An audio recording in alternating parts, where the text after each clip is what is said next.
بسم اللہ الرحمن الرحیم۔ صحیح بخاری حدیث نمبر 6۔ رسول اللہ صلی اللہ علیہ وسلم سب لوگوں میں سے زیادہ جواد سخی تھے، اور رمضان میں دوسرے اوقات کے مقابلے میں جب جبرائیل آپ صلی اللہ علیہ وسلم سے ملتے بہت ہی زیادہ جود و کرم فرماتے۔ جبرائیل علیہ السلام رمضان کی ہر رات میں آپ صلی اللہ علیہ وسلم سے ملاقات کرتے اور آپ کے ساتھ قرآن کا دورہ کرتے۔ غرض حضرت صلی اللہ علیہ وسلم لوگوں کو بھلائی پہنچانے میں بارش لانے والی ہوا سے بھی زیادہ جود و کرم فرمایا کرتے تھے۔ صحیح بخاری حدیث نمبر 7۔ ہرقل شاہ روم نے ان کے پاس قریش کے قافلے میں ایک آدمی بلانے کو بھیجا، اور اس وقت یہ لوگ تجارت کے لیے ملک شام گئے ہوئے تھے، اور یہ وہ زمانہ تھا جب رسول اللہ صلی اللہ علیہ وسلم نے قریش اور ابو سفیان سے ایک وقتی عہد کیا ہوا تھا۔ جب ابو سفیان اور دوسرے لوگ ہرقل کے پاس ایلیا پہنچے جہاں ہرقل نے دربار طلب کیا تھا، اس کے گرد روم کے بڑے بڑے لوگ، علماء، وزراء، امراء بیٹھے ہوئے تھے۔ ہرقل نے ان کو اور اپنے ترجمان کو بلوایا، پھر ان سے پوچھا کہ تم میں سے کون شخص مدعی رسالت کا سب سے زیادہ قریبی عزیز ہے؟ ابو سفیان کہتے ہیں کہ میں بول اٹھا کہ میں اس کا سب سے زیادہ قریبی رشتہ دار ہوں۔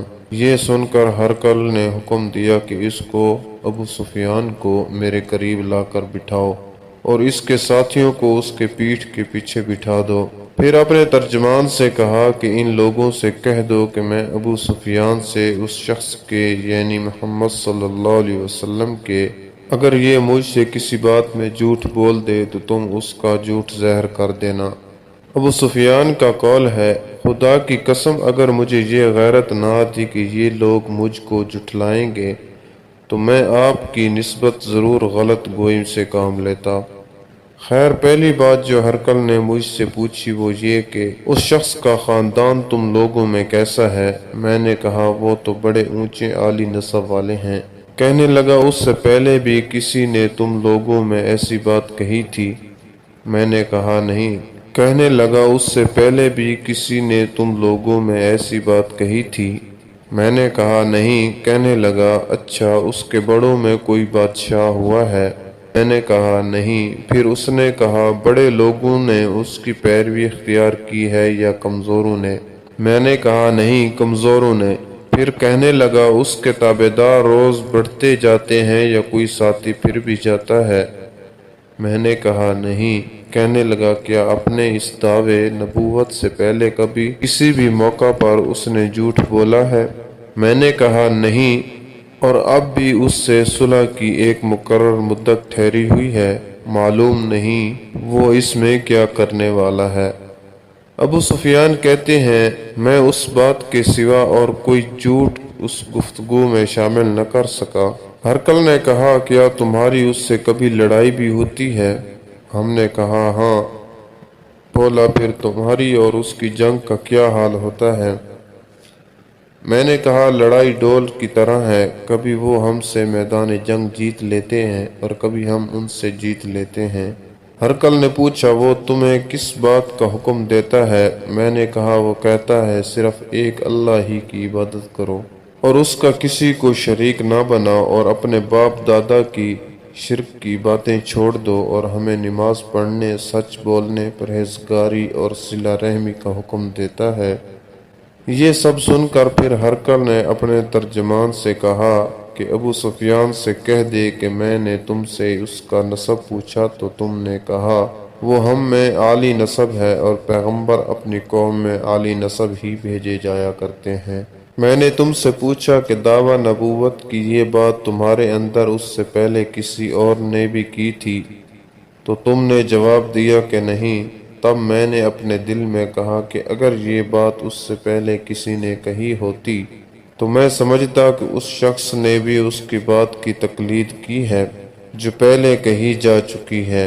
میں نے تم سے پوچھا کہ اس کے بڑوں میں کوئی بادشاہ بھی گزرا ہے؟ تم نے کہا نہیں۔ تو میں نے دل میں کہا کہ اگر ان کے بزرگوں میں کوئی بادشاہ ہوا ہوگا تو کہہ دوں گا کہ وہ اس شخص اس بہانہ اپنے آباء و اجداد کی بادشاہت اور ان کا ملک دوبارہ حاصل کرنا چاہتا ہے۔ اور میں نے تم سے پوچھا کہ اس بات کے کہنے یعنی پیغمبری کا دعویٰ کرنے سے پہلے تم نے کبھی اس کو دروغ گوئی کا الزام لگایا ہے؟ تم نے کہا نہیں، تو میں نے سمجھ لیا کہ جو شخص آدمیوں کے ساتھ دروغ گوئی سے بچے وہ اللہ کے بارے میں کیسی جھوٹی بات کہہ سکتا ہے۔ اور میں نے تم سے پوچھا کہ بڑے لوگ اس کے پیرو ہوتے ہیں یا کمزور آدمی؟ تم نے کہا کمزوروں نے اس کی اتباع کی ہے۔ تو دراصل یہی لوگ پیغمبروں کے متبعین ہوتے ہیں۔ اور میں نے تم سے پوچھا کہ اس کے ساتھی بڑھ رہے ہیں یا کم ہو رہے ہیں؟ تم نے کہا کہ وہ بڑھ رہے ہیں۔ اور ایمان کی کیفیت یہی ہوتی ہے حتیٰ کہ وہ کامل ہو جاتا ہے۔ اور میں نے تم سے پوچھا کہ آیا کوئی شخص اس کے دین سے ناخوش ہو کر مرتد بھی ہو جاتا ہے؟ تم نے کہا نہیں۔ تو ایمان کی خاصیت بھی یہی ہے، جن کے دلوں میں اس کی مسرت رچ بس جائے وہ اس سے لوٹا نہیں کرتے۔ اور میں نے تم سے پوچھا کہ آیا وہ کبھی عہد شکنی کرتے ہیں؟ تم نے کہا نہیں۔ پیغمبروں کا یہی حال ہوتا ہے، وہ عہد کی خلاف ورزی نہیں کرتے۔ اور میں نے تم سے کہا کہ وہ تم سے کس چیز کے لیے کہتے ہیں؟ تم نے کہا کہ وہ ہمیں حکم دیتے ہیں کہ اللہ کی عبادت کرو، اس کے ساتھ کسی کو شریک نہ ٹھہراؤ، اور تمہیں بتوں کی پرستش سے روکتے ہیں، سچ بولنے اور پرہیزگاری کا حکم دیتے ہیں۔ لہٰذا اگر یہ باتیں جو تم کہہ رہے ہو سچ ہیں تو ان قریب وہ اس جگہ کا مالک ہو جائے گا جہاں میرے یہ دونوں پاؤں ہیں۔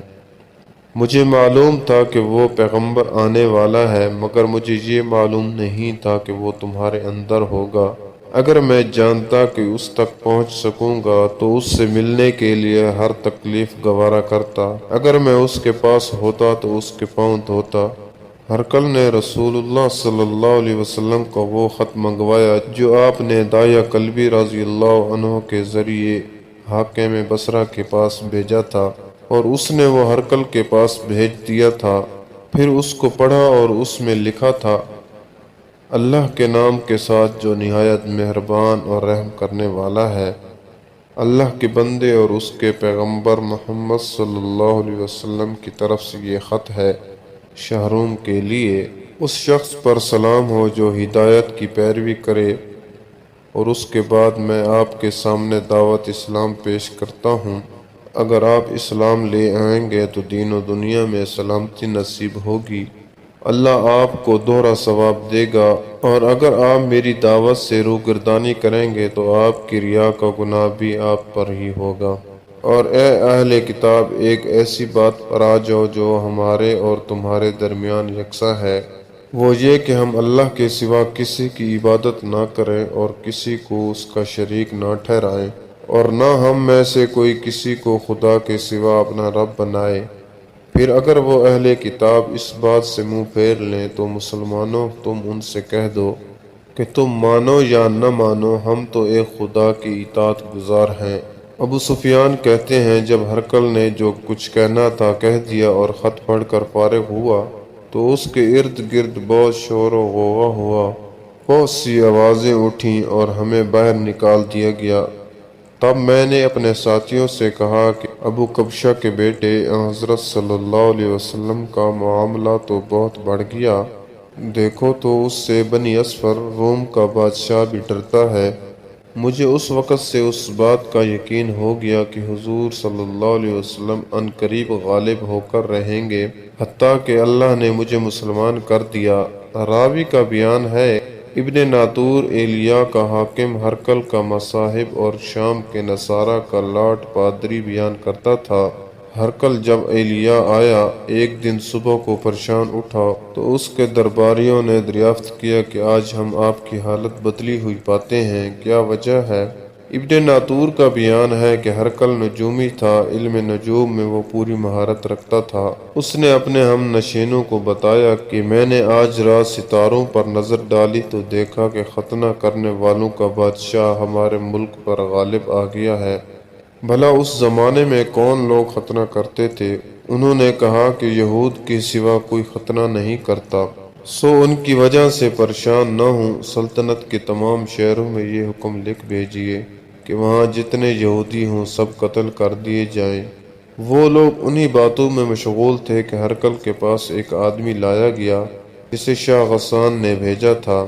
اس نے رسول اللہ صلی اللہ علیہ وسلم کے حالات بیان کیے۔ جب ہرقل نے سارے حالات سن لیے تو کہا، جا کر دیکھو وہ ختنہ کیے ہوئے ہیں یا نہیں۔ انہوں نے اسے دیکھا تو بتلایا کہ وہ ختنہ کیا ہوا ہے۔ ہرقل نے جب اس شخص سے عرب کے بارے میں پوچھا تو اس نے بتایا کہ وہ ختنہ کرتے ہیں۔ تب ہرقل نے کہا کہ یہی محمد صلی اللہ علیہ وسلم اس امت کے بادشاہ ہیں جو پیدا ہو چکے ہیں۔ پھر اس نے ایک دوست کو رومیہ خط لکھا اور وہ بھی علم نجوم میں ہرقل کی طرح ماہر تھا۔ پھر وہاں سے ہرقل حمص چلا گیا۔ ابھی حمص سے نکلا نہیں تھا کہ اس کے دوست کا خط اس کے جواب میں آ گیا۔ اس کی رائے بھی حضور صلی اللہ علیہ وسلم کے ظہور کے بارے میں ہرقل کے موافق تھی کہ محمد صلی اللہ علیہ وسلم واقعی پیغمبر ہیں۔ اس کے بعد ہرقل نے روم کے بڑے آدمیوں کو اپنے حمص کے محل میں طلب کیا اور اس کے حکم سے محل کے دروازے بند کر لیے گئے۔ پھر وہ اپنے خاص محل سے باہر آیا اور کہا، اے روم والو، کیا ہدایت اور کامیابی میں کچھ حصہ تمہارے لیے بھی ہے؟ اگر تم اپنی سلطنت کی بقا چاہتے ہو تو پھر اس نبی صلی اللہ علیہ وسلم کی بیعت کر لو اور مسلمان ہو جاؤ۔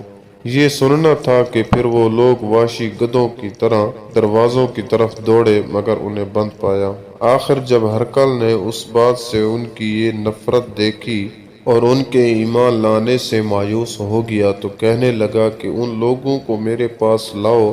جب وہ دوبارہ آئے تو ان سے کہا، میں نے جو بات کہی تھی اس سے تمہاری دینی پختگی کی آزمائش مقصود تھی، سو وہ میں نے دیکھ لی۔ تب یہ سن کر وہ سب کے سب اس کے سامنے سجدے میں گر پڑے اور اس سے خوش ہو گئے۔ بالآخر ہرقل کی آخری حالت یہی رہی۔